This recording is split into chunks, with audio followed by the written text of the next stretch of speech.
Eh, Mi nombre es Susana Grosso y soy la actual secretaria de vinculación con el territorio de la Facultad de Ciencias Agrarias.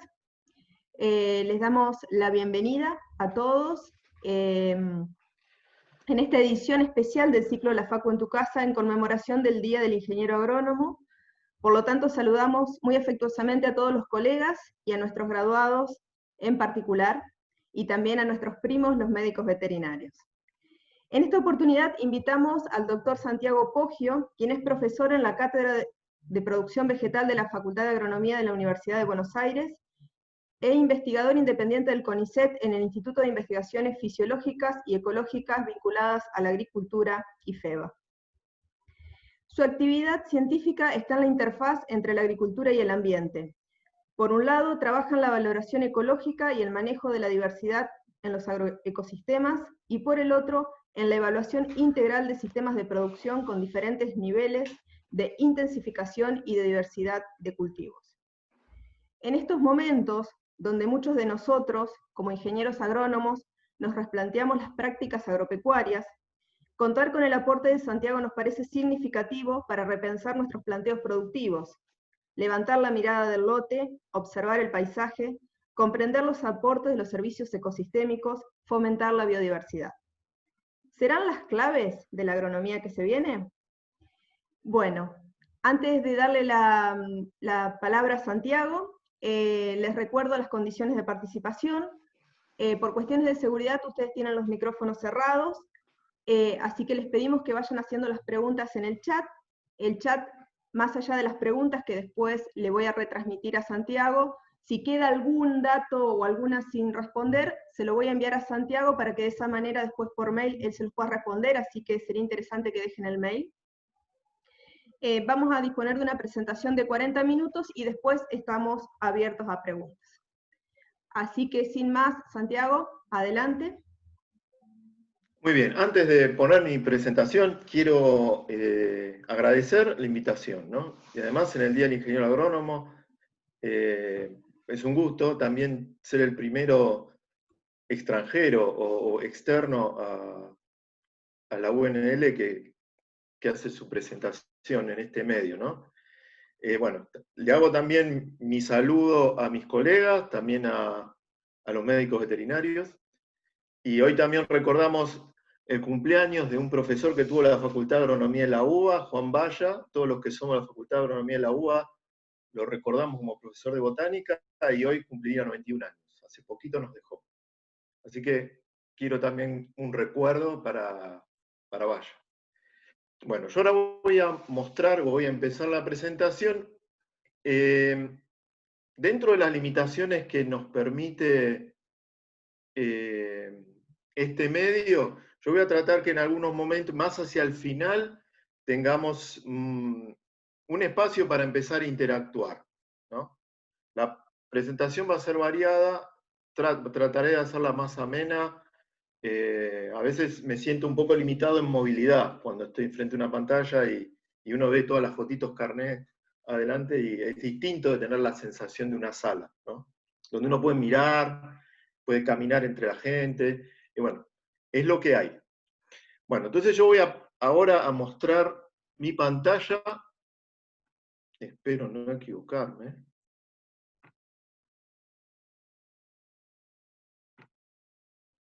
¿Ven todos ahí? Sí, sí, la estamos viendo. Sí, ¿se puede sacar la barra de arriba? Porque me bajan unas ventanas que dice que Irene Carpio está entrando.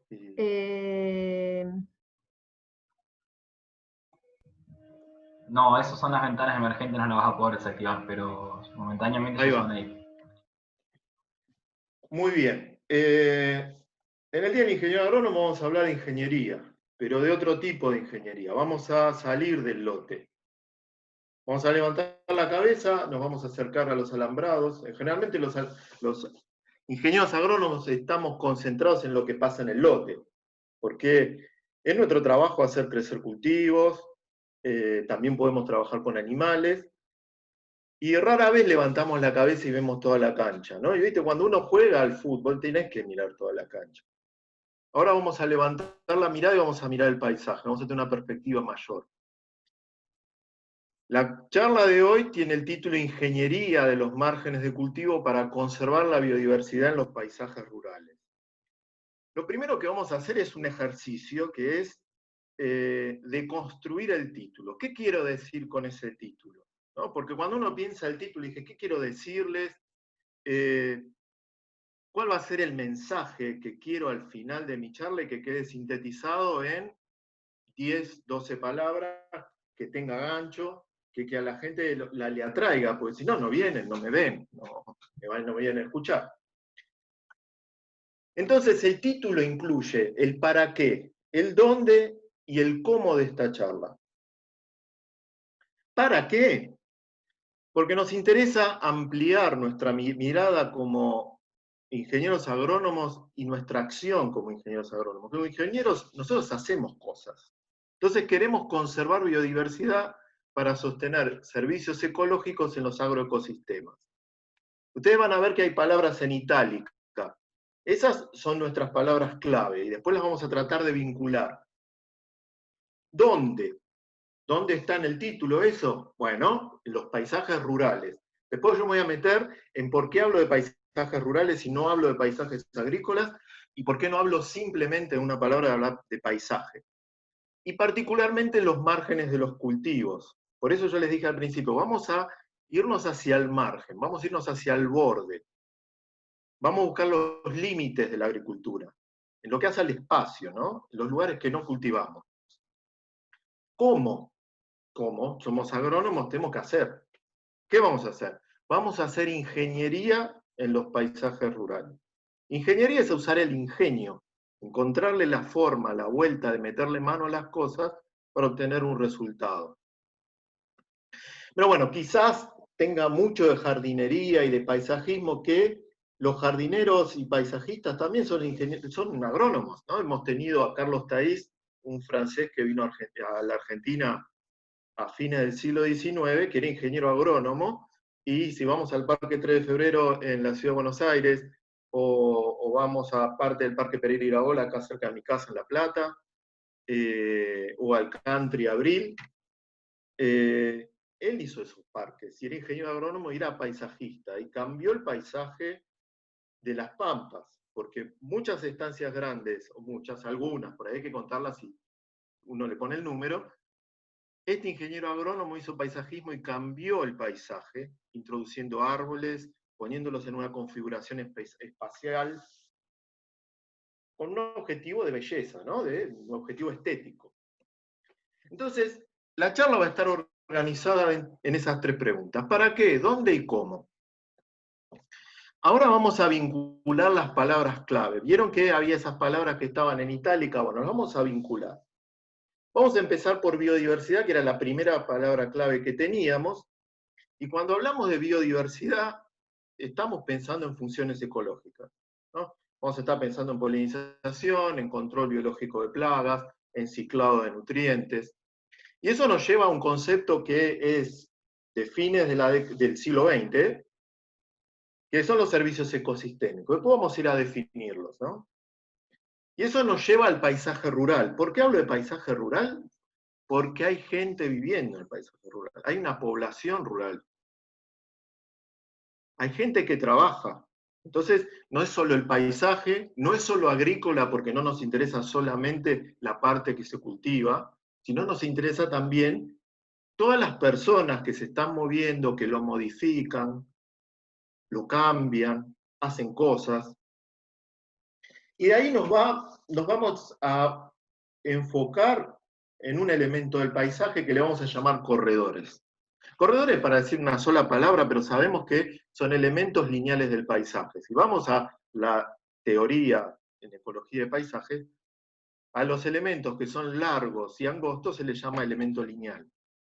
Pero yo le voy a llamar corredor o margen de cultivo por una cuestión práctica y para que también es una palabra que tiene más gancho, ¿no? Hablar de corredores. Y eso, lo que nos va a conectar esas 5 palabras clave, es mi meta o mi propósito en esta charla, que es introducir la idea de ingeniería de los márgenes de cultivo. Y en todas estas palabras claves que se vinculan y están orientadas a pensar una ingeniería de los márgenes de cultivo, quiero poner como concepto central que la agricultura es multifuncional. Voy a detenerme después en cada una de estas palabras clave a lo largo de la charla, pero quiero que las veamos y veamos que están todas vinculadas. Y mi ejercicio, cuando preparé la charla, es el que hice recién. En la otra transparencia hice ese ejercicio. ¿Qué quiero contar? ¿Cuál va a ser mi mensaje? ¿Cuáles son el para qué, el cómo, el dónde? Bueno, empecemos ahora. Una de las cosas es cómo contribuye la biodiversidad a sostener la producción agrícola, ¿no? Y entonces, ¿qué es la biodiversidad? Y la biodiversidad va desde los ecosistemas que tienen comunidades compuestas por especies, cada especie tiene poblaciones distribuidas en el espacio, compuestas por individuos, y tenemos frecuencias de genes, ¿no? Entonces la biodiversidad incluye todos esos niveles de organización biológica. Y está relacionado con funciones o atributos que suceden o que tienen lugar en los agroecosistemas y que son de interés para la producción agrícola. Pueden ser los microorganismos del suelo y las raíces de las plantas, la cobertura del suelo, las plantas perennes con raíces profundas, leguminosas, materia orgánica, microbios del suelo, insectos benéficos, roedores, aves, vegetación nativa, abejas, murciélagos y otros insectos. ¿Ves? Todo lo que podemos inventariar y que le podemos asociar funciones. Podemos hablar de salud del suelo, que es algo bastante difuso, es algo que llevaría bastante tiempo explicarlo. Nos interesa el ciclo del agua, los ciclos de los nutrientes, los ciclos materiales, el ciclo de energía, los roles las funciones de control de plagas y malezas, la polinización. Entonces, nosotros inventaríamos, relevamos la flora, la fauna y asociamos con funciones que tienen lugar en el agroecosistema. Entonces, ahora vamos a los servicios. ¿Qué son los servicios ecosistémicos? Quizás muchos de ustedes hayan visto este diagrama que está en la versión española de la evaluación de ecosistemas del milenio, y lo primero donde nos vamos a enfocar es en el cuadradito rojo que queda abajo a la izquierda, donde están descritos los servicios ecosistémicos. Como agrónomos manejamos quizá una de las fuentes de energía más importantes que inciden sobre la Tierra, que es la energía del Sol. Y esa está orientada a la provisión de alimentos, fibras, biocombustibles. También podemos cosechar agua, pero bueno, eso sería otro tema. Hay funciones de soporte de la producción primaria, la formación del suelo, regulación, que puede ser desde procesos biogeoquímicos hasta procesos que tienen que ver con regulación de plagas, y servicios culturales, como los que yo hace un rato hablábamos de Carlos Taís y los parques en la región pampeana. Bueno, hay una apreciación estética de los paisajes, y eso también es un servicio. O la gente que le gusta pescar, a la gente que le gusta cazar, a la gente que le gusta andar en bicicleta, sí. Te estamos escuchando un poquito bajo. Subo mi volumen, no sé dónde lo subo. Ahí te estamos escuchando bien. Tal vez te alejaste de la pantalla. Ah, bueno, sí, como estoy medio impedido de movimiento, pero bueno. Está. ¿Ahora me escuchan bien? Perfecto. Bueno, entonces hablamos de servicios culturales. Nos gusta andar en bicicleta en la ruta, visitar los pueblos. Esos son servicios también. ¿Por qué? Porque somos la sociedad, y esto está centrado en la sociedad. Y cuando vemos un collage como este y nos damos cuenta que desde que nos levantamos a la mañana y nos servimos un café o nos tomamos un mate y, no sé, tomamos un vaso de leche, está ahí la biodiversidad. Está en la mesa, está en la ropa de algodón, está en nuestra vida. Y eso es el soporte de la vida que nos provee la biodiversidad. Está en la vida cotidiana, y si uno se detiene a lo largo del día, lo va a encontrar montones de veces. Ahora me voy a detener un poco en lo que para mí es una de las ideas centrales que quiero comunicar en mi charla, que es la agricultura multifuncional. ¿Qué es la agricultura multifuncional? Es una perspectiva de la agricultura más amplia que la centrada en la producción de alimentos, fibras y combustibles, porque incluye otras funciones como el manejo de los recursos naturales y el paisaje, la conservación de la biodiversidad y la viabilidad socioeconómica de las comunidades rurales. ¿Ven por qué? Y puse énfasis en hablar de paisaje rural. Porque es importante la comunidad rural, porque son los que dinamizan, le ponen vida. Vida quiere decir, hay obviamente vida sin nosotros en el planeta, pero si hay un paisaje es porque hay alguien que lo ve, alguien que lo aprecia, alguien que lo modifica, alguien que lo crea.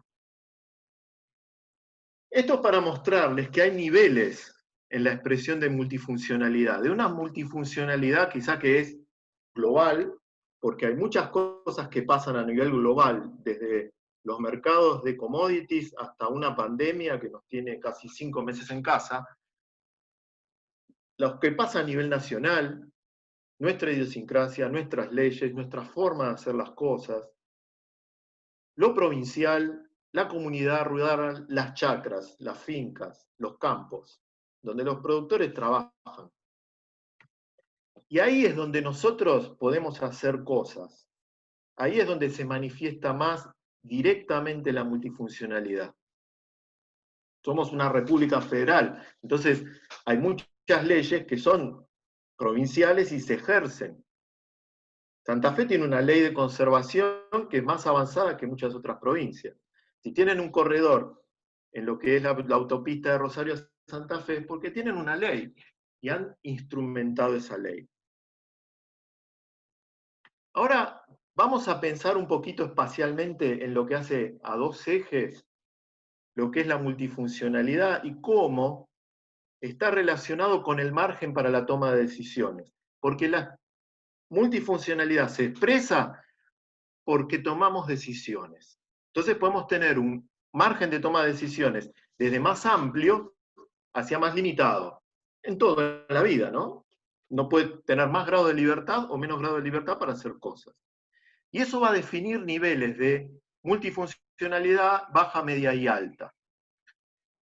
Vemos como si fuera un triángulo que se va angostando a medida que se limitan el margen de toma de decisiones entre lo que es un superproductivismo, el productivismo de vamos a hacer rendimiento, vamos a hacer crecer cultivo, vamos a sacar kilo del lote, a una postura que es por fuera de lo que es la agricultura, que no es productivista, es el no productivismo.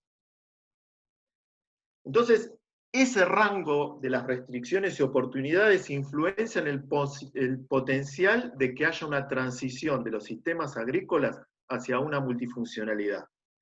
Y eso va a depender de qué tipo de agricultura se está haciendo. ¿Cómo va a ser la escala? ¿No? Escala en área, escala a nivel de capital, escala a nivel de trabajo. Ahí van a estar los factores de la producción actuando. Entonces tenemos desde grandes hectáreas hasta los pools de siembra, campos mixtos agrícolas ganaderos, campos que son solo ganaderos, pequeños productores. Y ahí tenemos la agricultura en su sentido más amplio y que se puede expresar en un territorio.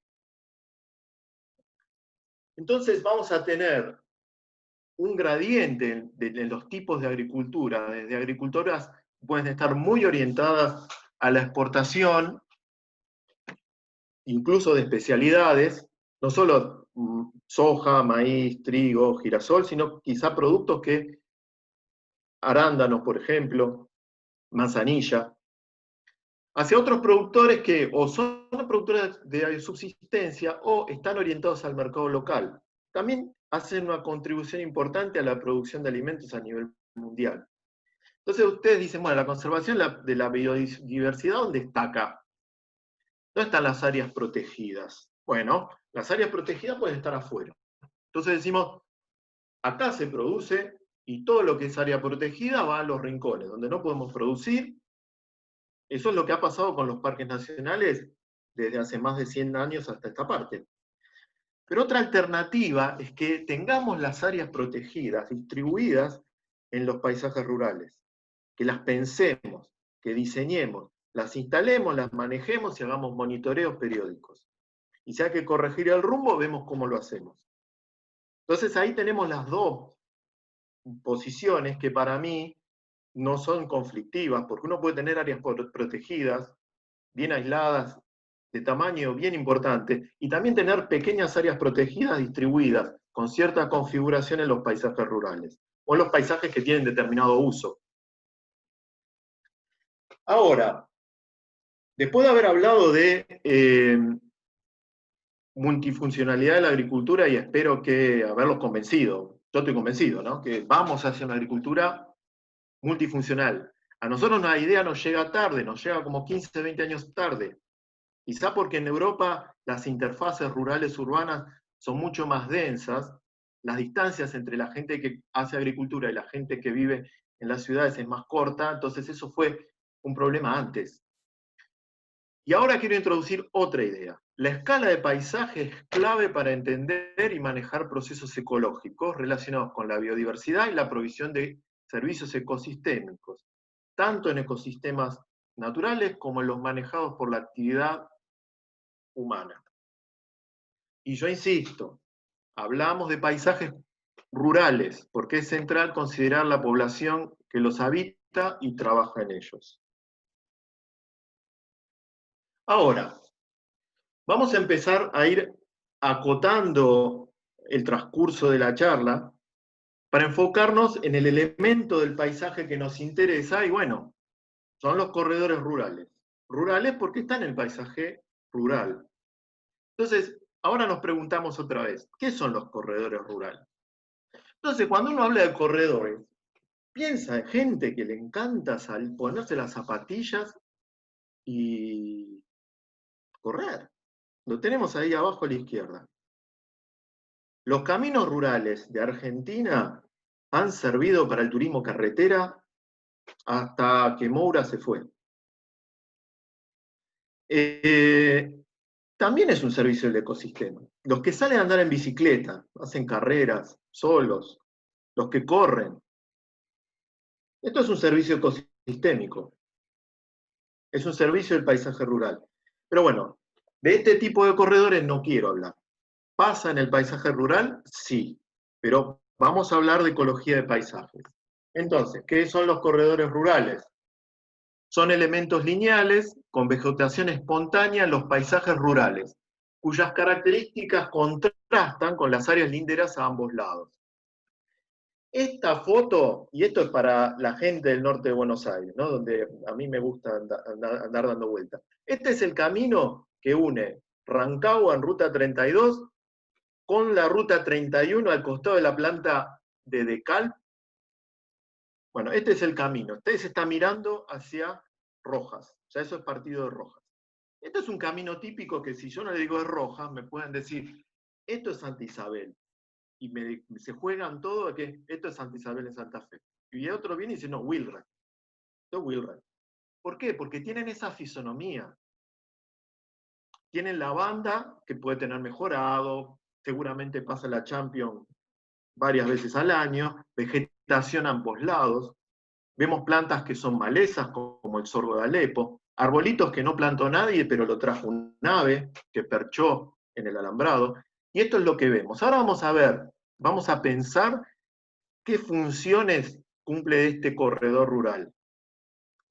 Una es la que le da nombre, que es la función de conducción, que es el movimiento longitudinal de animales, también pueden ser plantas, también pueden ser materiales. Materiales puede ser suelo o cosas que transporten, no sé, un camión que pase por ahí. Después están las funciones de barrera y filtro. No todos los organismos, no todos los individuos que cruzan un camino lo atraviesan, o hay algunos que por su tamaño o su capacidad de moverse no pueden hacerlo. Hemos visto montones de anfibios que quedan en el camino a cruzarlo, al querer cruzar. Animales vertebrados, liebres, o lo que sea que un auto o una camioneta se llevó por delante. Entonces, ahí ven, tenemos una función de filtro, algunas cosas pasan y otras no, y una barrera, no pasa nada. También es hábitat y refugio, ¿no? Cuises, por ejemplo. Y tenemos relaciones de fuente y sumidero. A veces le llamamos destino también. Son relaciones de dispersión. Acá están orientadas desde el margen del cultivo hacia el lote, pero son bidireccionales. Y también puede haber relaciones fuente-sumidero que tengan que ver con el derrame. Le llamamos derrame, en inglés le llaman efecto de spillover, que es el movimiento por ahí de depredadores a insectos, artrópodos, que arañas, por ejemplo, carábidos, que se mueven hacia el borde del lote en busca de presas. Entonces, en un camino rural podemos encontrar esas funciones, podemos hacer relevamientos de artrópodos, por ejemplo, y después pensar cómo se manifiestan esas funciones ecológicas.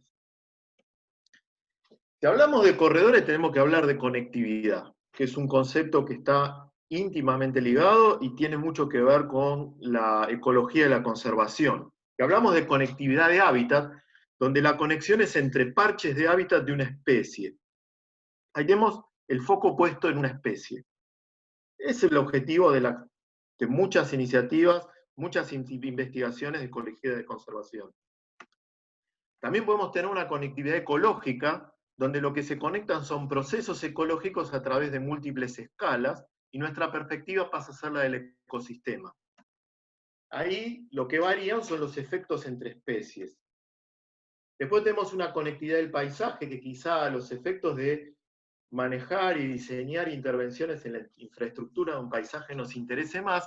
¿Por qué? Porque es la perspectiva de los humanos, es nuestra perspectiva, donde lo que queremos conectar es coberturas de vegetación dentro de un paisaje, y ahí es donde nosotros hablamos de los corredores rurales.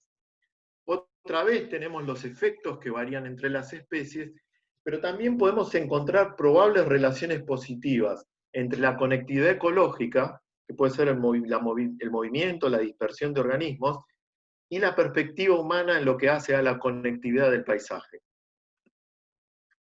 ¿Qué funciones reconocemos? Una es proveer recursos, alimento, refugio, condiciones ambientales.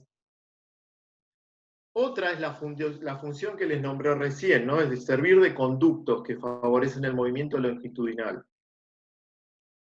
También podemos establecer prioridades cuando encontramos que hay alguna especie que tiene poblaciones vulnerables o con algún estatus de conservación, y podemos tomar decisiones para que esté presente y pueda perpetuarse. Tenemos que prevenir y controlar la dispersión de aquellas poblaciones que nos generan problemas, ¿no? Pueden ser plagas, malezas, plantas invasoras.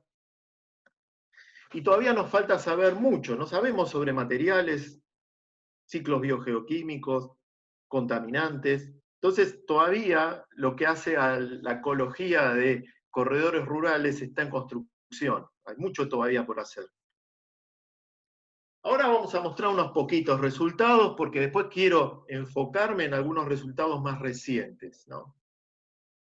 ¿Qué evidencia tenemos sobre el papel que juegan los corredores rurales para sostener la biodiversidad? Acá voy a hacer un resumen muy rápido de un artículo de hace un par de años que habla sobre los roles multifuncionales de las franjas vegetadas en los alrededores y adentro de un lote agrícola.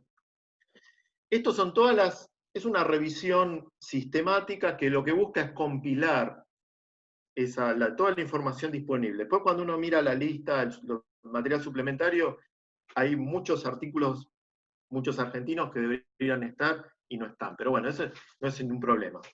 Los autores dan el email para que nosotros le enviemos los artículos.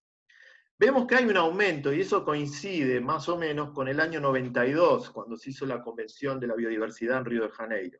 Y vemos que aumentó linealmente en los últimos 25 años, más o menos. Acá están representados los números de estudios en distintos países. Vemos que el Reino Unido y los Estados Unidos son los que tienen mayor cantidad de estudios. Argentina tiene muy pocos, por lo menos en lo que cubre esta revisión. Y vamos a resumir las conclusiones principales. Hay evidencias sustanciales, hay un cuerpo de evidencia importante que dice que los servicios ecosistémicos tienen lugar en las franjas de vegetación, y se sabe la importancia del ancho de las franjas, la biodiversidad terrestre, retención de nutrientes, régimen hídrico, protección contra la erosión. Pero hay vacíos de conocimiento que están resaltados en azul. Los impactos de largo plazo, si se pueden cosechar las franjas, los servicios culturales, las relaciones de poblaciones de plagas y el rendimiento de cultivos, producción de biocombustibles y fibras. Y hay regiones menos representadas donde está América del Sur, Argentina. Y también no se han estudiado franjas desde una perspectiva de usos múltiples. Y me parece que nosotros tenemos la posibilidad de ahí empezar a hacer contribuciones. Hay mucha gente en Argentina que está trabajando en ese sentido. Entonces, es bueno destacar eso. Ahí tenemos un agujero de conocimiento que podemos empezar a llenar. A mí me gusta mostrar esta diapositiva, diapositiva que la he mostrado varias veces, que es un trabajo que hizo Juan Pablo Torreta en su tesis doctoral ya hace bastante tiempo, pero es un trabajo bastante extendido en lo que hace al área de producción de girasol, desde el Chaco hasta las Pampas, ¿no? Y él encontró que hay muchos visitantes florales que desempeñan muchas funciones. Y lo interesante es que no le importa lo nativo y lo exótico. Lo que le importa es encontrar el recurso. Y pueden ser polinizadores, depredadores, parasitoides, incluso herbívoros, tanto herbívoros plagas como los que no son plagas, y no discrimina. No les importa. Obviamente, no podemos concienciar a los insectos, ¿no? A los artrópodos. Pero sepamos que en una flora que ha sido muy degradada por el uso humano, particularmente la agricultura, y también ha sido enriquecida por invasiones biológicas, invasiones de plantas, que entraron de manera inadvertida con la semilla. Cuando importaron semilla de alfalfa, entraron muchísimas semillas de malezas y hoy día están naturalizadas y algunas siguen siendo problemas. Entonces, hay veces que tenemos que pensar más en el recurso que están proveyendo la flora, independientemente de si son nativas y exóticas. Esto es para mostrar un resultado nuevo, porque estoy contento. La verdad, es una licencia que me tomo porque estoy contento. Este es un artículo que apareció publicado hace unos pocos días de Marcos Monasterolo, que es un cordobés que hizo su tesis doctoral en Estancia San Claudio de la Facultad de Agronomía de la UBA. Y bueno, estamos contentos porque obviamente nos llevó su esfuerzo, pero lo pudimos publicar. Y es parte de su tesis doctoral, ¿no? Y el título es que los márgenes de los caminos rurales, cuanto más amplios son, sostienen una diversidad o una riqueza más alta de plantas y de polinizadores. En paisajes que están manejados muy intensamente, en agroecosistemas que son primordialmente agrícolas. Cerca del 60 al 70% del área se está interviniendo cultivando soja, girasol, trigo. Y lo que vemos es que cuanto más anchos son los márgenes a la izquierda y derecha de los caminos rurales, el rango va desde cerca de 2 metros hasta poco más de 10, digamos entre 2 y 10 metros. Lo de referencia son terraplenes, donde hay terraplenes de ferrocarriles abandonados, donde hay vegetación espontánea, principalmente es un pastizal degradado. Y vemos que mayor ancho, mayor número de especies de plantas. Mayor ancho, mayor riqueza de visitantes florales. Entonces, están ahí. Y si sostenemos la riqueza de plantas, va a haber una alta riqueza de visitantes florales. Y esto es una información interesante para la vialidad de la provincia de Buenos Aires, para los municipios a la hora de pasar la Champions. O sea, es conocimiento científico, sí. Conocimiento ecológico aplicado a la agricultura, sí. Pero también ven que tiene aplicaciones a nivel municipal y a nivel provincial. Entonces, ya me parece que los convencí que la biodiversidad en los agroecosistemas está en los márgenes de los cultivos. Acá tenemos dos fotos de márgenes de cultivo. Arriba la pampa ondulada, esto es Estancia Las Polvaredas en Rojas, y abajo pampa interior, donde hizo su trabajo Marcos, en la estancia San Claudio, en Carlos Casares. Pero pasa esto, el productor ve algo verde fuera de lugar y le va a aplicar, porque dice, yo no quiero que se me meta la maleza. Yo veo rama negra y no lo quiero. Entonces aplica, porque tiene su sentido, tiene su razón. Y esto pasa, ¿no? Es común, ha pasado durante muchos años. Más de 60 y pico, casi 70 años que se liberaron herbicidas en Argentina. Pasa. Entonces, llegamos a estas circunstancias donde la agricultura puso a la biodiversidad contra las cuerdas. Tenemos la biodiversidad en los paisajes rurales en el 1% al 10% del territorio. Entonces, para resolver esos impactos negativos de la agricultura sobre la biodiversidad, proponemos hacer ingeniería de la vegetación en los paisajes rurales pampeanos para proveer servicios ecosistémicos. ¿En qué contexto lo enmarcamos?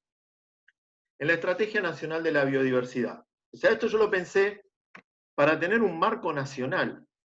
Otra vez, lo llevo a recordar los niveles de aplicación directa o indirecta de la multifuncionalidad en la agricultura. Y este sería nuestro paraguas como nación, donde tiene que haber un enfoque basado en ecosistemas, perspectivas centradas en la escala de paisaje, donde es importante elaborar protocolos, donde hay que promover buenas prácticas de manejo, donde es importante la conservación de la biodiversidad en los agroecosistemas y donde son importantes los corredores ecológicos. Hay líneas prioritarias de investigación, todas las que están relacionadas con las palabras clave y con los temas que venimos charlando. Los contenidos de la enseñanza relativos a la educación ambiental son importantes, y en particular de la biodiversidad, desde el jardín de infantes hasta la educación superior, incluso en la extensión rural. Y tenemos que pensar tecnologías de uso sustentable de la biodiversidad y tecnologías de la conservación. Pongo énfasis en tecnología, porque después voy a volver al final sobre la tecnología. Hacer ingeniería es aplicar tecnología, por ejemplo. ¿Cómo manejar la vegetación de los márgenes de cultivos? Esto es la Estación Experimental Santa Isabel de Singenta. Lo que está marcado en azul numerado son franjas que instalamos a fin del año 2014 y donde fuimos a relevar la vegetación y muestreamos artrópodos. Bueno, acá me están acompañando Fernando Viganzoli, también Gonzalo Molina, que es el que usa la aspiradora. Y estos son unos pocos resultados que voy a pasar rápido para poner foco, ¿no? Nosotros las franjas las visitamos en dos momentos, en primavera, donde pensamos, bueno, acá está la mayor oferta de recursos florales y va a haber la mayor cantidad de visitas. Volvimos en otoño, previo a la primera helada, cuando se iba a cortar. Y lo que vimos es que las clausuras, o sea, las franjas, en lo que le dijimos a esta gente, miren, ustedes a esto lo dejan acá, le ponemos un boyero, le ponemos una marca de peligro, no hacen nada, dejen que venga lo que venga, es espontáneo. Y el otro, no le dijimos nada, y elegimos al azar 6 lugares donde ellos siguieron haciendo lo mismo, fue nuestro efecto placebo casi. Sigan haciendo lo mismo, en lugares que ellos no saben, nosotros muestreamos. Y vemos que en las clausuras en primavera tiene mayor riqueza de plantas y más plantas entomófilas. Tienen flores visitadas por insectos.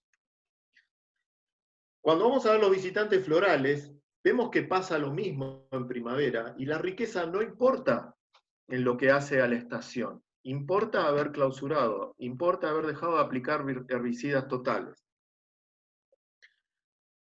Cuando vamos a los depredadores, pasa lo mismo con la riqueza de especies. En abundancia no encontramos mucho, pero sí había más especies identificadas con la función de depredación en las parcelas que estaban clausuradas. Esto terminó en un manual, en una guía que publicamos con Genoveva Piñataro, Fernando Viganzoli, Pedro Toñetti y bueno, y quien habla, dando lineamientos a los productores para que elijan los lugares donde instalar las franjas, que es simplemente dejar que crezca la vegetación espontánea. Les indicamos dónde pueden encontrarlas, cuáles serían las acciones de manejo que pueden tomar, y les planteamos un calendario que es manejar entre 1 y 2 cortes al año. Ahora vamos a cambiar la perspectiva. Sabemos que manejar la vegetación espontánea da resultados, nosotros no inventamos nada, lo copiamos de otra parte y sabíamos que funcionaba, y decidimos ir con una estrategia firme, conservadora, pero que sabíamos que iba a ser efectiva. Después nos preguntamos, bueno, las abejas, ¿qué tienen de parecido con las vacas lecheras? ¿No? Forrajean, ¿no? Quizá les proveemos alimento también. Nos proveen a nosotros alimento, miel, leche. Entonces dijimos, bueno, podemos usar el mismo recurso forrajero que usamos para las vacas lecheras como recurso para que forrajeen las abejas. Nada del otro mundo, no inventamos nada. Dijimos, vamos a usar las plantas que los productores reconocen como amigables. No tenemos plantas nativas a mano para poder, en los lugares que están empobrecidos, porque es herbicida, herbicida, herbicida, glifosato, glifosato, no hay cobertura vegetal y tenemos que restaurar la cobertura vegetal y proveer recursos florales. Usemos plantas forrajeras con flores entomófilas. Son de fácil conseguir porque hay montones de semilleros, y los productores no se van a sentir que, uy, estoy metiendo una maleza acá, esta gente que me trae. Entonces evaluamos la siembra de forrajeras con flores entomófilas, ¿no? Acá están los tratamientos, seguíamos el tratamiento que habíamos evaluado primero, el corte con guadañadora en otoño, la aplicación de herbicidas en caso de que había que bajarle la cobertura a gramíneas perennes, y sembrar forrajeras, ¿no? 4. Los tréboles blanco y rojo, de los cuernitos y amarillo. Pusimos un pasto, la cebadilla criolla, y una no leguminosa que es la chicoria. Estas son las combinaciones de tratamientos donde no incluimos el control sin intervención. Acá lo que estamos mostrando es en la interacción entre 2 años con o sin siembra. Y vemos que hay un incremento en la cobertura de plantas con flores entomófilas en el segundo año, lo que es importante porque hay persistencia. Lo que nosotros sembramos al primer año sigue estando presente al segundo año, incluso con cortes, y está proveyendo más recursos, tiene más cobertura y está proveyendo más recursos florales. Después vemos que la función leguminosa está un poco más representada, y empieza a disminuir la cobertura de pastos, que es una de las cosas que queríamos. Empezar a suprimir los pastos como festuca, sorgo de Alepo, Cynodactylon, el gramón.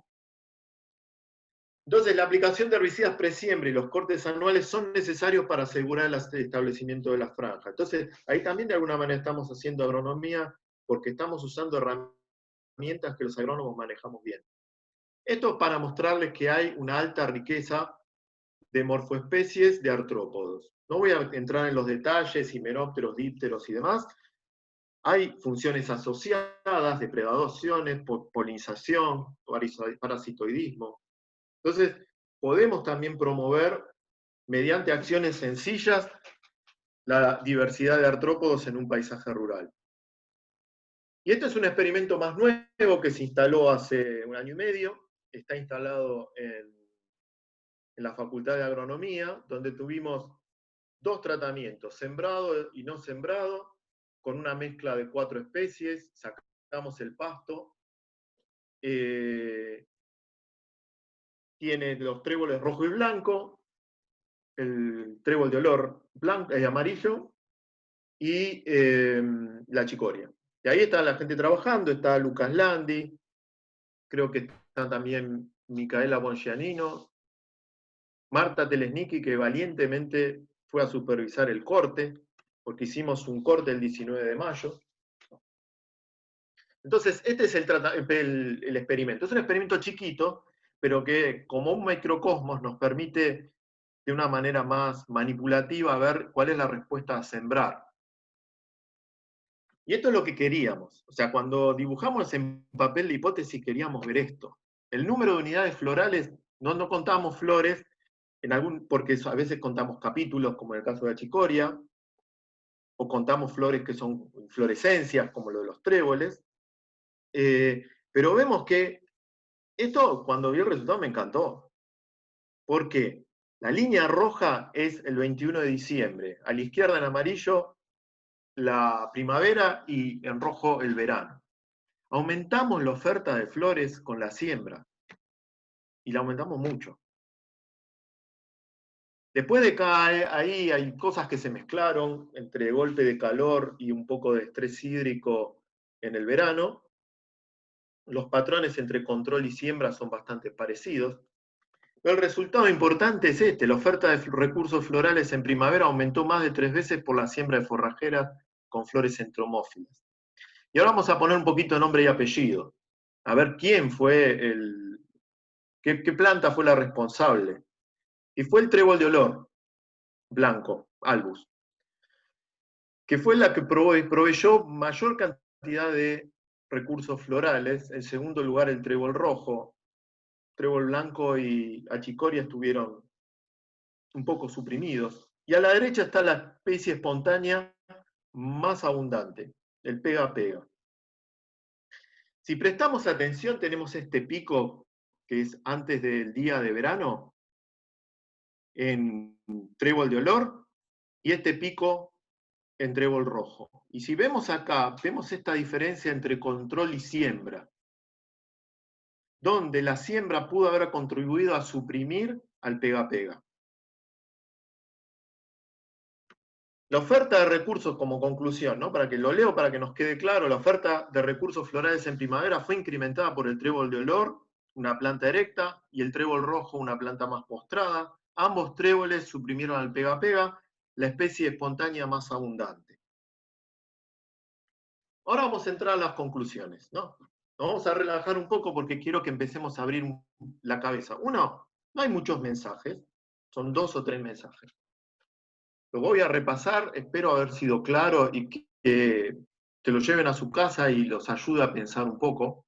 Sé que muchos de los que me están escuchando trabajan con corredores rurales, trabajan en biodiversidad, trabajan en la escala de ecología de paisaje, y sé que están pensando muchas cosas, que tienen buenas ideas, que están trabajando en el campo, que están publicando. La pregunta que nos hicimos al principio: ¿podemos hacer ingeniería de la vegetación en los paisajes rurales pampeanos para resolver el impacto negativo de la agricultura sobre biodiversidad y promover servicios ecosistémicos? Sí podemos. Seguramente espero haberlos convencido que sí podemos. Y hace falta una reingeniería de los elementos lineales del paisaje rural, márgenes de cultivos y bordes de caminos. Digo reingeniería porque nosotros estamos volviendo a mirar el paisaje después de quizá 150, 200 años, 50 años de transformación, donde tenemos que repensar el elemento del paisaje, darle otra significación, ver cómo podemos intervenir. Es factible manejar la vegetación espontánea con cortes. Esto se sabía en otros lados, nosotros no inventamos nada nuevo, solo lo probamos acá y funciona. Podemos usar aplicaciones tácticas de herbicidas, remoción mecánica de individuos. Si nosotros vemos que hay instalación de plantas leñosas y sabemos que va a ser un problema, a veces es sacarnos el problema temprano si uno va y remueve una planta leñosa. Además, son viables las siembras de mezclas con plantas con flores entomófilas.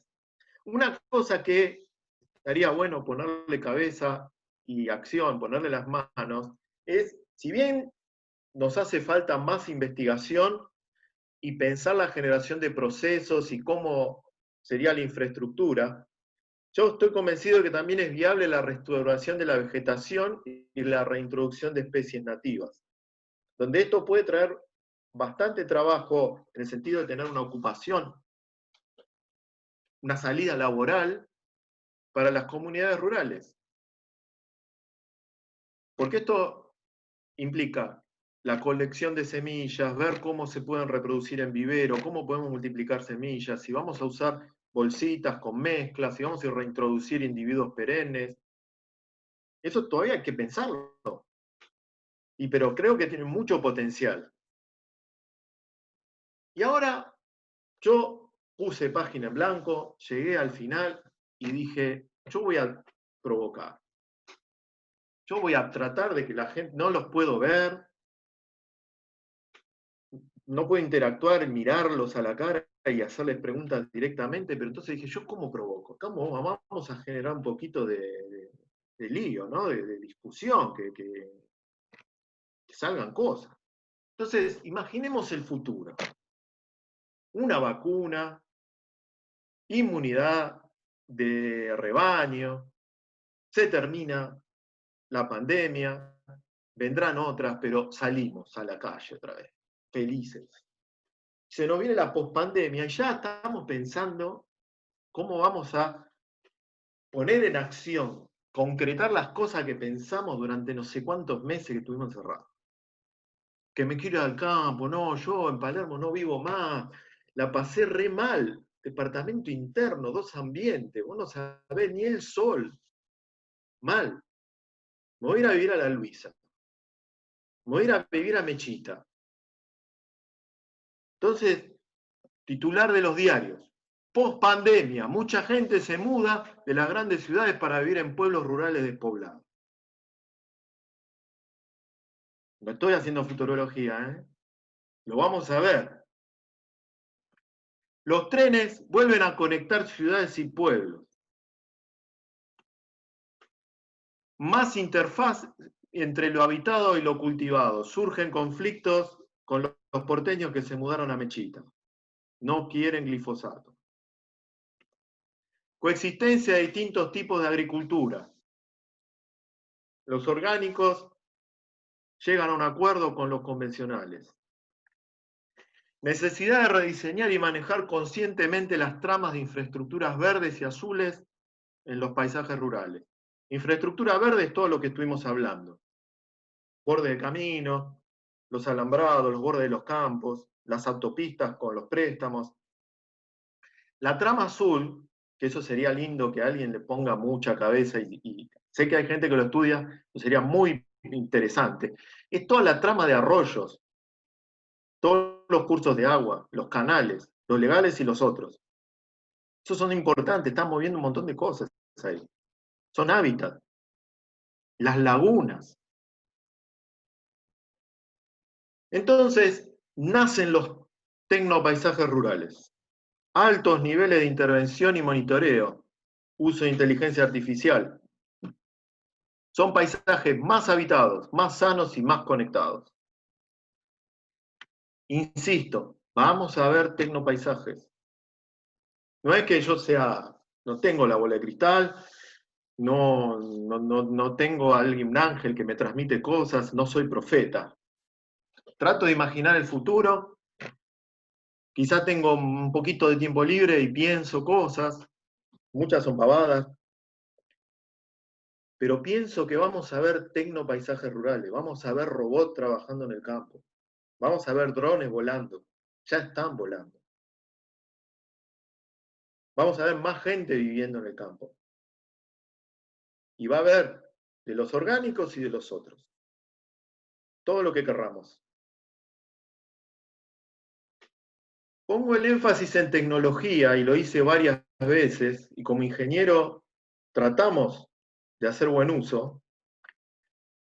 Y tecnología viene de teknek, que es arte en griego. Somos artesanos del paisaje. Somos artesanos de la agricultura. Y ingeniería, ingeniero, viene de ingenium, del latino. No ha habido gente más creativa en este mundo que los romanos.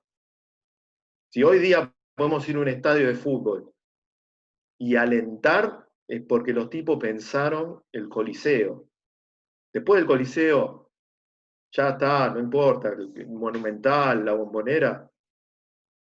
Así que usaron el ingenio. Y ingenio, el origen está en una máquina, está en un artificio, en hacer arte, en usar las manos, en usar herramientas, en pensar, en encontrar soluciones. Y bueno, el tiempo pasa y nos vamos poniendo tecnos. Es así. Cito, que conste, está la cita y el año. El tiempo pasa y nos vamos poniendo tecnos.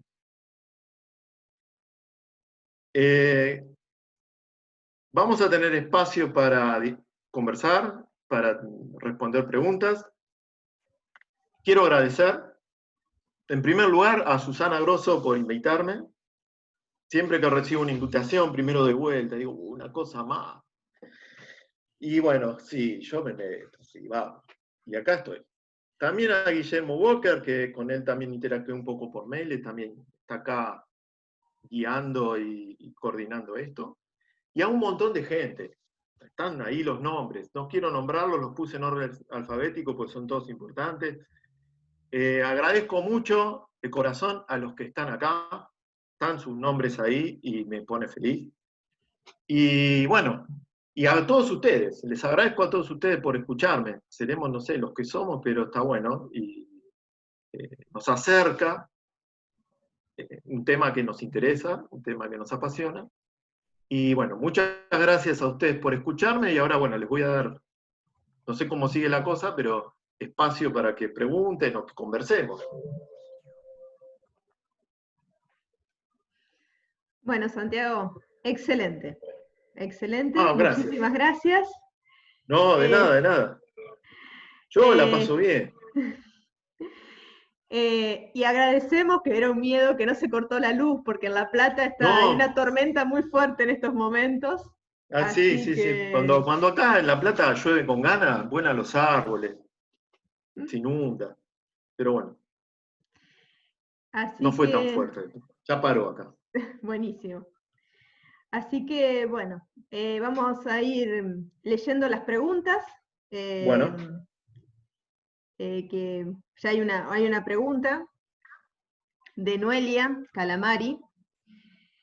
Noelia Calamari, un Eh, gusto. Nos eh, conocemos, creo. ¿No se conocen? Muy bien. Sí, sí. Dice, si pensamos en el término más amplio de biodiversidad y consideramos las aves, por ejemplo, más allá de los insectos, el dejar un árbol en el corredor puede significar el restaurar un servicio ecosistémico como el control de plagas por parte de una especie rapaz que usa el árbol como percha. Sí. Sí, ahí tenemos que pensar el árbol de manera integral. ¿Por qué? Porque yo me acuerdo de Inodoro Pereira. Cuando veo un árbol y voy por el campo y me acuerdo de los loros apátridas y veo el daño que hacen en los bordes de los cultivos, y son apátridas. O sea, entonces, cuando hablamos de aves, sí, yo estoy de acuerdo, ¿no? Está el control biológico, ¿no? Es importante. Pero también está el daño que nos hacen, no sé, loros, las torcasas, palomas, y eso hay que manejarlo. Yo no sé cómo hacerlo. Pero eso es una oportunidad, o sea, está esa palabra tan fea que han inventado en el inglés que es el disservicio. No, hay servicios que son cosas benéficas y hay perjuicios. Llamémosle, tenemos una linda palabra en el español. Es un perjuicio, es un daño. Yo creo que hay que mirarlo de los dos lados siempre. Yo creo que el desafío cuando uno interviene en un paisaje que se maneja con fines productivos es ver las dos cosas, ver los organismos que son benéficos y los otros. Bien. Bueno, hay felicitaciones también Muchas gracias a de todos. Matías, después te voy a pasar. La verdad que personalmente, que vengo de las ciencias sociales, me gustó mucho la idea del paisaje rural, digamos, porque un espacio pasa a ser territorio cuando existe una apropiación, y nosotros como humanos hemos apropiado y transformado ese espacio. Y bueno, y la semana pasada, charlando con algunos colegas, ese escenario futuro que vos planteaste, hay muchos colegas que están viviendo en Buenos Aires que lo están pensando. Leandro Rollero, un colega y productor agropecuario que tiene una mirada distinta y que es uno de los animadores de nuestro espacio, hace un comentario. Quizás solo con plantar árboles no alcance y tengamos que colocar aves BT. Tenemos que cultivar un nuevo ambiente. No, tenemos que perdón, aves también. Tengamos que colocar aves también, dice. Perdón. Tenemos que cultivar un nuevo ambiente, dice Leo. Y hay una pregunta de Carlos acá. ¿Cómo se convence al productor? Yo creo que ahí hay que ir yo creo que los humanos cambiamos poco. Somos bastante parecidos a la gente. Uy, ¿qué pasó? Ahí. Nosotros estamos viendo bien. Ah, porque empezó a presentar otra vez y no sé por qué. Bueno, hay que volver Nosotros somos gente del Neolítico viviendo en un mundo que salió de las cabezas de la gente, pero seguimos siendo iguales. Quizá vivimos más tiempo que hace, no sé, 10.000 años, 15.000 años, pero hay algo que está en los seres humanos que es comunicarse. Y hay algo que está en los seres humanos que es el liderazgo. Hay gente que tiene muy buenas ideas, tiene la capacidad de emprender y tiene la capacidad de convencer. Uno puede decir, bueno, encuentro al predicador, que empiece a predicarle a los conversos y que sea convincente, que hace 20 años decía, hay que poner cultivo de cobertura y se puso a hacer experimentos, los puso en los campos, era el loco del barrio y ahora es el que tiene los resultados y llegó antes. Entonces me parece que los grupos de trabajo de productores, el rol de los asesores, el rol del extensionista es importante para encontrar a ese productor, porque en todos lados pasa. Pasa en Argentina, pasa en las colonias en Santa Fe, pasa en Francia. Hay liderazgos, hay gente que es emprendedora, hay gente que no tiene miedo y arriesga. Le va bien, le va mal, insiste. Y esos son los que convencen.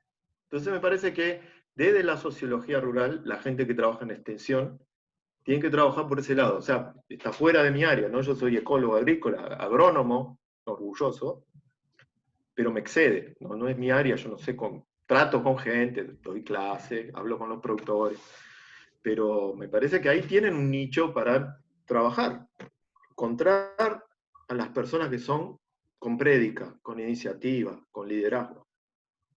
Eso me parece que es fundamental. Bien.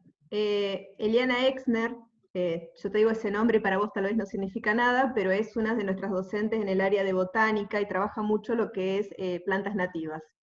Bien. Eliana dice, de cualquier manera, dice, yo no sacaría los árboles, habrá que usar más el ingenio y ver cómo solucionar el tema de los loros. Después hay otro comentario de Lorena Herrera, bueno, que te felicita por la charla, después te voy a Muchas grabar el chat gracias. y te lo voy a pasar. Muchas gracias. Tiene varias preguntas, pero en principio le gustaría saber cómo es el proceso de elegir la ubicación de las franjas en los establecimientos, entendiendo que depende de varios factores, y también se pregunta por un ancho mínimo, digamos, cuando estamos pensando en el diseño predial. Bien, empecemos por lo último. Ancho mínimo. Nosotros empezamos a trabajar sin experimentación, creo que hay que experimentarlo eso, con un ancho de 6 metros. ¿Por qué? Copiamos lo que hacían en la Unión Europea. Me parece que en nuestros territorios, o sea, yo hablo por ahí, hablo de las pampas porque es donde trabajo, ¿no? Tendrían que ser un poco más anchos. Pero hay que hacer experimentación para saber cuán anchos tienen que ser. La elección es una negociación con el productor. ¿Por qué? Porque el productor, uno empieza a decir, bueno, mirá, quiero poner 5 franjas en tu campo, en roja. Sí, dale, vení, vamos. Y uno recorre, ¿y a dónde vamos? Y vamos a los bajos, los bordes de las lagunas, contra los campos, los lotes que tienen ganadería. Entonces, las decisiones se van encajonando hacia lugares donde el productor está dispuesto, que son los lugares que tienen menos productividad. Después empiezan a decir, bueno, mirá, esto tiene mucho tránsito y acá pasa el que hace la aplicación, y si después chorrea y te quemó todo con glifosato, vos te la agarras conmigo. Bueno, tenés razón, no sé el acceso a este, vamos por otro lado. Y así uno empieza y termina en los lugares menos productivos. Al medio del lote es locura, a mí no se me ocurre. No. Cruzarle una franja en un lote es garantía de perder. Pero hay un elemento del paisaje que nosotros le empezamos a poner foco, que son las vías vegetadas que se hacen en las sistematizaciones. Las sistematizaciones que se hacen por erosión hídrica, que tienen terrazas, tienen que tener un compaño donde se recoge el agua para conducirla hacia un arroyo, una laguna, hacia donde vaya drenando el agua. Y tiene un ancho que es interesante, pues puede ser 10 metros, 25 metros, incluso cuando está, son como trapecios, ¿no? Cuando se van abriendo, cuando llegan a las zonas más bajas, se abren. Y son lindos, ¿eh? Hay cosas interesantes. Nosotros nos quedaron todos los bichos nadando en alcohol. Tenemos que, yo no miro pipicho, pero las chicas y Lucas Landi tienen que poner ahí la lupa y ver. Marta Telesniki, que ahí la estoy viendo. Micaela también. Eso es un elemento. Entonces, a mí me parece que uno tiene que ser flexible y trabajar y elegir los lugares que están disponibles. Y son bastantes. Los bordes de los caminos internos, los caminos donde transita hacienda, los corrales, las taperas. Después me vienen con esto los hoteles de abejas. La tapera es un hotel de abejas. ¿Dónde pone el apicultor las colmenas? En la tapera. ¿Dónde anidan las abejas nativas? En el suelo, en la madera. En las taperas hay árboles, un montón de madera. Madera muerta por el piso, árboles muertos. Ahí tenés el hotel de abejas. Tener que andar haciendo esas cosas. Son lindos, ¿eh? He visto hoteles de abejas que son lindos. Pero si tenemos las taperas, vamos con las taperas. Están ahí. Pueden tener 1,5 hectáreas, que es una linda superficie.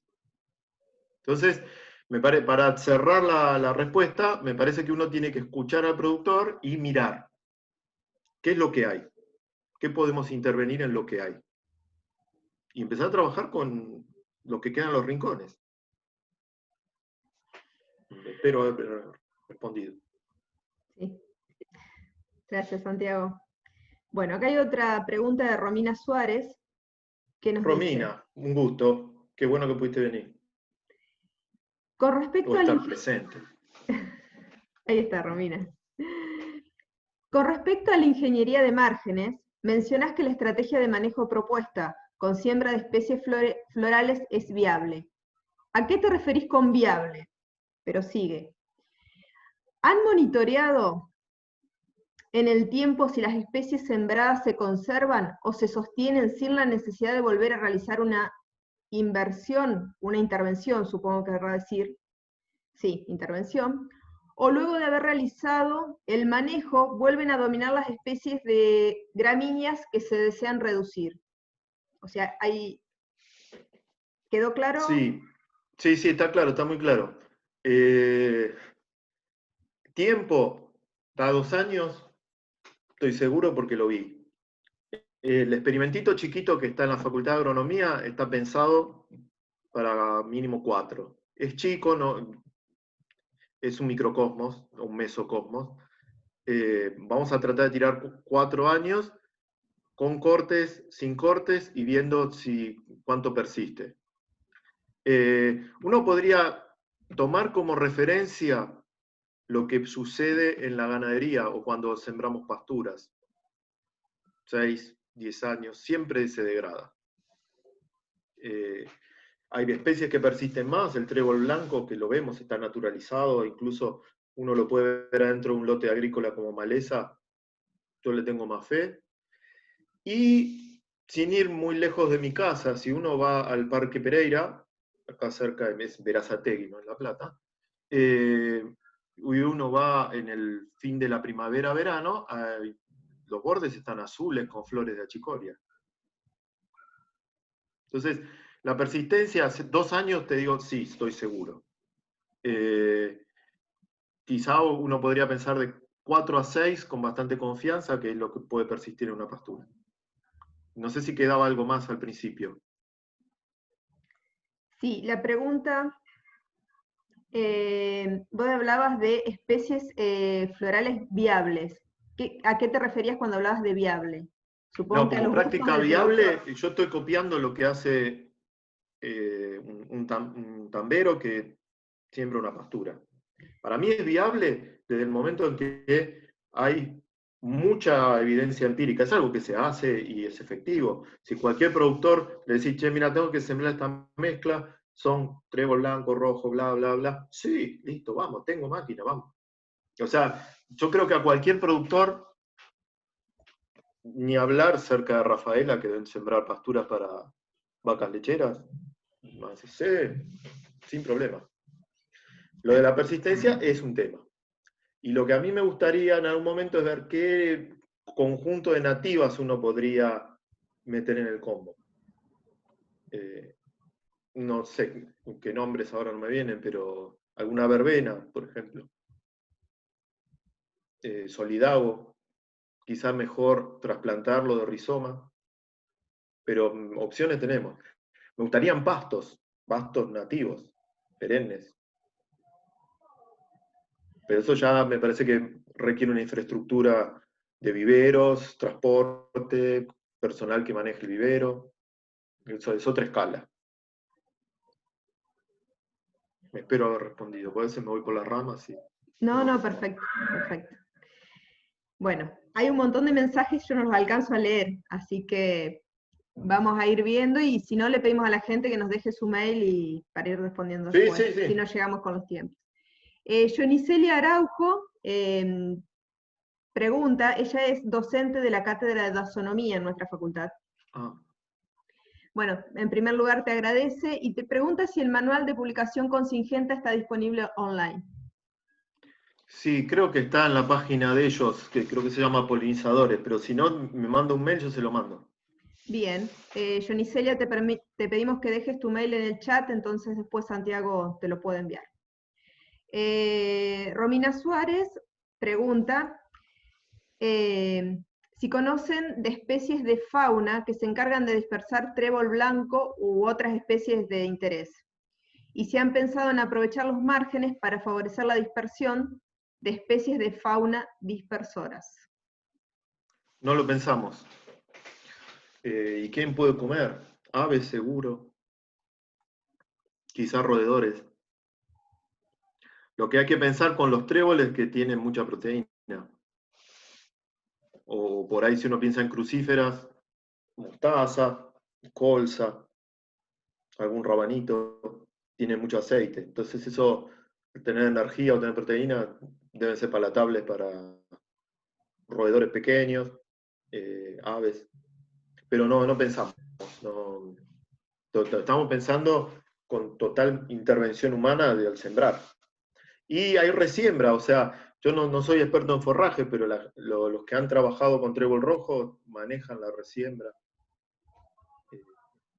Bien, hay una pregunta, perdón, Sí, porque hay, digamos, estoy listo. voy leyendo de a una las preguntas y justo hay una que está en relación a eso, Santiago, que es de Fernando Aiello, que también es docente, un joven docente de la Cátedra de Ecología, y él dice, en un trabajo de restauración de pastizales naturales en campos ganaderos, se utilizaron rollos de pastizal semillado, que luego se desenrolló para lograr que se implanten estas especies buscadas. Antes de que lleguemos a producir semillas nativas, si no han probado con esa opción, cosecha por medio de rollos de banquinas semilladas con especies interesantes. Sí, eso en el inglés le llaman hate transfer. Lo pensamos, en los agradecimientos estaba Federico Moller, que es un ecofisiólogo de semillas que está también en el IFEBA, en la Cátedra de Fisiología Vegetal. Federico hizo una estadía postdoctoral en Edmonton, en Alberta, donde hacían eso en lugares donde hay tierras que tienen como alquitranes o algún hidrocarburo. Entonces lo que hacían era la ladera de una montaña la vaciaban, le sacaban ese hidrocarburo y después tenían que restaurar por la ley del estado de Alberta, o la provincia, son provincias, y tenían que restaurar, entonces hacían eso. Después de haber puesto el suelo, hacían cortes, como dijiste vos, cortes de rollos, que después se dispersaban y se hacía alguna incorporación con una herramienta, lo que nosotros diríamos una rastra de disco de doble acción, por ejemplo. Que sí, eso es viable. Eso yo creo que se puede hacer tranquilamente. Lo pensamos con Federico charlándolo, pero no lo hicimos. Bien. Josefina Vera Candiotti, que felicita por la charla, dice que Muchas está gracias. convencida en trabajar en este tema. Están planificando el estudio de los bordes de cultivos en nuestra zona y vemos muchos cultivos sin borde. Lo vemos como una gran limitante. La vegetación se encuentra más en las banquinas que dentro de los campos. ¿Qué recomendación podés darnos para iniciar el estudio de los bordes vegetales? Ella trabaja en el INTA de Venado Tuerto. Para mí, el primer paso con cualquier cosa es ir y ver qué hay. O sea, si uno tiene una línea de base y decir, bueno, este es mi año cero, 2020, voy al campo, por lo menos 2 veces, en donde, teniendo en cuenta la estacionalidad de las plantas, generalmente primavera y casi fin del verano, 3 veces mejor, y ver qué hay. Eso es el primer paso. Lo que también se puede hacer es lo que hicimos en Santa Isabel, que es dejar que venga lo que hay. Hacer una exclusión, una clausura, porque eso es más barato que hacer banco de semillas. Hacer banco de semillas es quizá lo más ajustado como medida, pero es mucho trabajo. Entonces, si uno deja que se instale, ahí uno puede decir, bueno, tengo tratamientos que dejé de hacer todas las maldades que hacía y que venga lo que venga. Y después sobre las intervenciones es lo que veníamos hablando, o sea, si tengo más cobertura y esa cobertura está más representada por plantas nativas de esa región, bueno, veo si cómo lo manejo. Puede ser con cortes, puede ser con pastoreo. O sea, ¿hace cuánto que están dando vueltas vacas por acá? Más de 400 años. Entonces, los pastizales se han acomodado al pastoreo. Y la otra es cómo intervengo fuerte, o sea, qué meto. Tengo que reintroducir especies nativas, sé que es mucho trabajo, necesito infraestructura, toda una cadena para ver cómo se instala el proceso, o si no, digo, bueno, una mezcla muy parecida a lo que es una pastura, quizás sin uso de agroquímicos, y bueno. Pero el primer punto es saber qué es lo que hay, tener una muy buena línea de base para decir, bueno, conozco la flora, hice un muy buen relevamiento, 2 momentos en el año, 2 años mejor. Es como los agrónomos, ¿no? Dicen, cualquiera se hace agrónomo después de 3 años, ¿no? Teniendo un año promedio, uno seco y uno húmedo, y ya nos conocemos un lugar. Pero tener 2 años es lo básico, digamos. Bien, cualquier cosa le pido a Josefina que deje su mail. Y que me así. escriba, y yo a veces ahora tengo más mail que antes, trato de responder. Antes de Navidad seguro. Bueno, hay muchos comentarios, me voy a dedicar a las preguntas, así que Bueno. sepan disculpar por la hora y por la lista de comentarios. Pregunta Carlos D'Angelo si tenés datos sobre el impacto de los bordes en los cultivos asociados. Por ejemplo, si datos de reducción de insumos químicos por promoción de interacciones benéficas por especies que se alojan en los bordes. La pregunta es corta, no. No, el único dato que tenemos es que el cultivo hace cosas. No es lo mismo tener soja que tener maíz. No es lo mismo trigo soja que una soja. Y eso es la tesis doctoral de Gonzalo Molina, en parte vio eso. Yo lo vi en plantas, ¿no? Vi en flora de malezas y flora de alambrados, y el cultivo importa.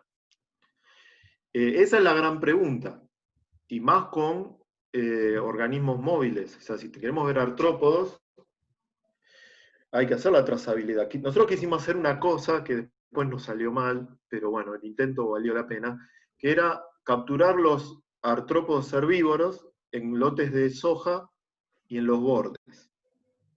Y después habíamos conseguido una de estas cuestiones moleculares de HPLC y demás, que era para poder ver si el gen RR2 de resistencia al glifosato estaba. Entonces, traíamos los bichos del campo en esos muestreos. 100 metros adentro de un lote de soja, el alambrado. Y bueno, hubo contaminación y no, la señal que detectaba no era significativa. Me parece que ahí nuestro problema fue de muestreo, había que haber sacrificado a los artrópodos in situ y ponerlos en nitrógeno líquido in situ y después traerlos a Buenos Aires para que Patricia Encura haga todo esos, las corridas esas moleculares. Eso es una forma de ver si los artrópodos, el ensamble que come adentro de la soja, es lo mismo que el que está en los bordes. Para mí es una pregunta interesante. Quizá el que ha avanzado en eso es, por ejemplo, Juan Pablo Torreta con la visita a capítulos de girasol en su tesis doctoral. Toda la gente de Diego Medán, Mariano Devoto, de la Cátedra de Botánica Agrícola en la Facultad de Agronomía de la UBA ha hecho algo de eso. También creo que en INTA Balcarce, no sé si Malena Sabatino hizo algo también con girasol. Lorena Herrera se va a acordar. Pero para mí una de las cosas que es la pregunta del millón es ver cuánto impacta en el rendimiento. O sea, tener control biológico, tener polinización, por ahí lo puedo manejar un poco más, pero control biológico sería interesante. Ahí, me parece que ahí hay una línea muy rica a explotar. Quizás se puede modelar, pero el modelado no es la realidad. Hay una pregunta muy parecida de Lorena. No sé si está ya respondida, pero te la leo, Santiago. Bueno. Que dicen, si esperan evaluar el servicio ecosistémico propiamente dicho en estos establecimientos, en estos ejemplos que contaste, donde están implementadas las franjas. Y Sí, si hay ahora perdón, tuvimos si ha habido algún hasta... impacto en el rendimiento, ¿no? Rendimiento va a ser difícil. Lo que sí podemos ver actividad y movimiento. O sea, acabamos de presentar ayer el proyecto de tesis doctoral de la beca doctoral de CONICET de Micaela Bongianino, que está acá presente, que tiene que ver con ver los movimientos entre las franjas y los bordes de los lotes, inferir por la presencia de grupos funcionales, o sea, de especies que las reconocemos como depredadoras, no sé, arañas, carábidos depredadores, las presas, y ahí inferir si están moviéndose, trabajando más, comiendo. Pero a mí me parece que hay que pensar bien el dispositivo experimental para ver cuánto impacta el rendimiento.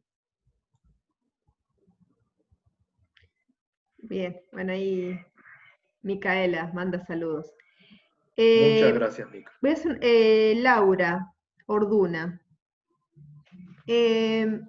Bueno, agradece la presentación. Hay un montón de comentarios, solamente me estoy deteniendo en las preguntas, pido disculpas por los comentarios, pero bueno, después se lo vamos a mandar a Santiago. Y sería, digamos, la pregunta para ir cerrando. Hablando de futuro, hoy se promueve la agroecología como la alternativa a la producción actual.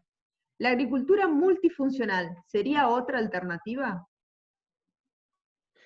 Y son cosas distintas. Primero vamos a lo de la agricultura multifuncional, después vamos a la agroecología.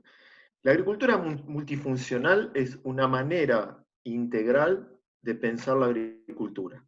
A través de escalas, por eso puse ese gráfico desde lo global a lo local a nivel de una chacra.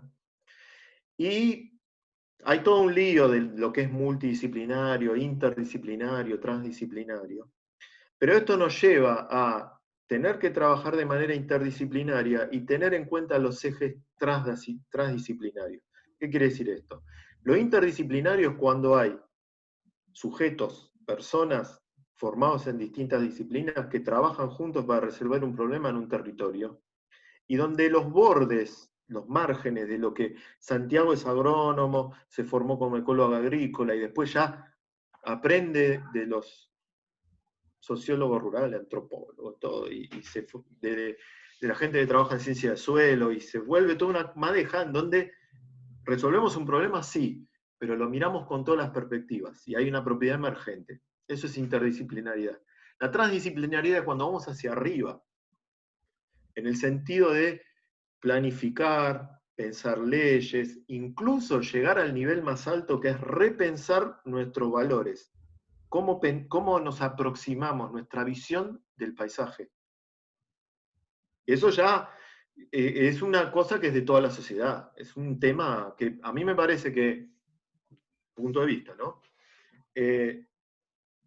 Nosotros tenemos que llevarle a la gente que vive en, no sé, Callao y Esmeralda, estos temas, porque son usuarios de la biodiversidad y son contribuyentes, son ciudadanos, votan, opinan.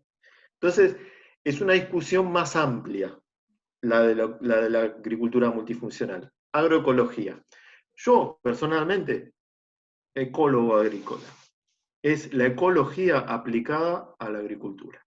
La agroecología es interesante, pero es más amplia y hay muchos matices y a veces las discusiones en profundidad, en intensidad y demás, se empiezan a mezclar cosas y yo me confundo. Yo por ahí soy medio cuadrado y me confundo. ¿Por qué? Si uno maneja la densidad, ¿no? Y hay autorraleo, y hay un óptimo de densidad, hay interacciones entre plantas de la misma especie o entre otra especie, eso es ecología. Si hay ecología de comunidades, donde miramos la estructura de la comunidad, diversidad, riqueza, equitatividad, composiciones funcionales. Es lo mismo si el lote es orgánico o si tiene glifosato, fertilizante, urea, nitrodoble, todo. La respuesta al agregado de nutrientes o a la fertilidad del suelo, todas las cosas que pensás, la polinización, ¿te parece que no? Las abejas, no, o los astilos moteados, no como en BT, no, porque me cae mal.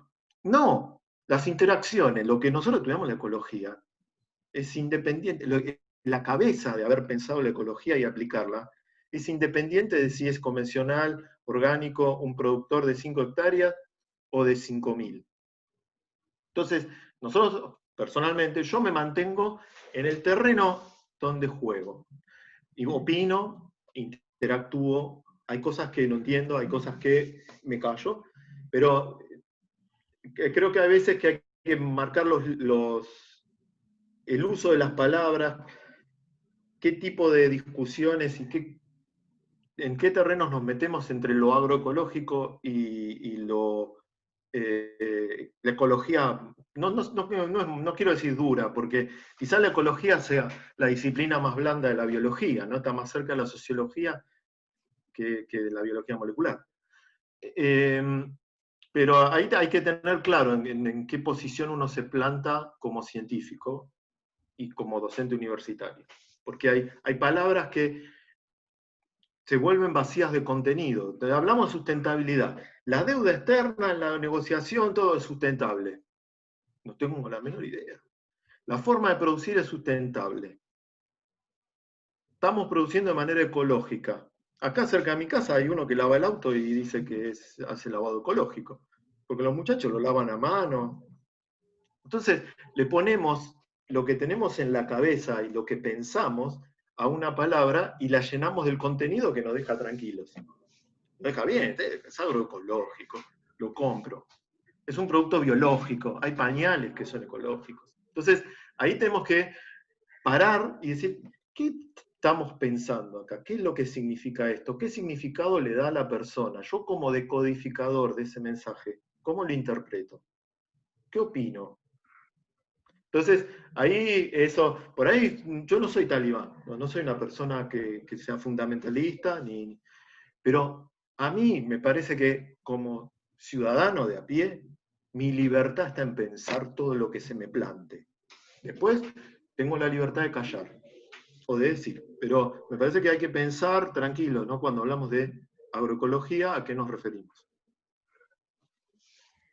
Bueno, Santiago, muchísimas gracias. La verdad que No, era gracias a ustedes, ¿no? ha Gracias a sido un ustedes. Por lo gusto. menos hice una cosa distinta. Me sacó de la rutina, porque ahora entramos en una rutina que es como esa película del Día de la Marmota con Bill Murray, que todos los días pasan igual. Y uno ya sabe, ¿no? Va a pasar esto.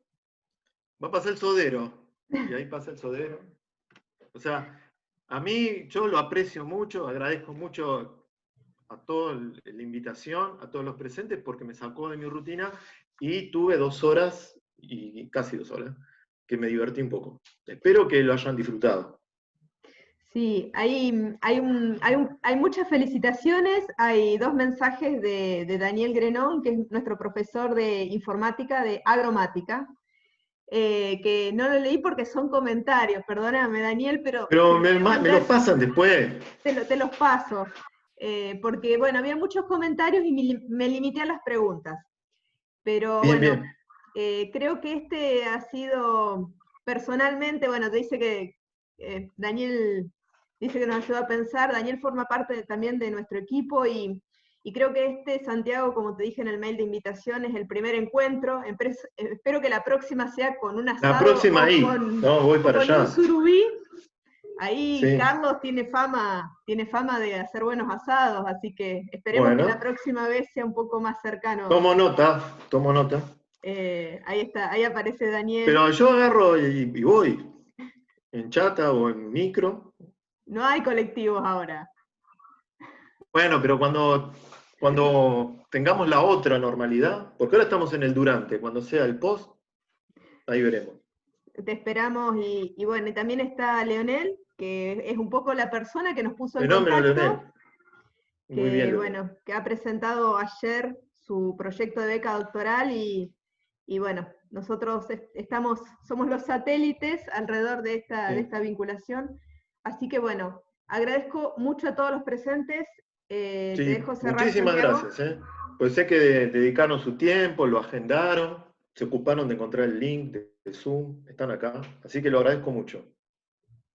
Bueno, nos estaremos encontrando la semana próxima en el mismo horario. En esa oportunidad estará el doctor Marcos Derita.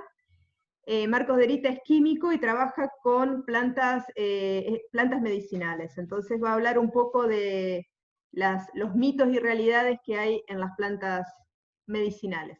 Así que, pero después en la página de la facultad van a encontrar el flyer y esta charla estará disponible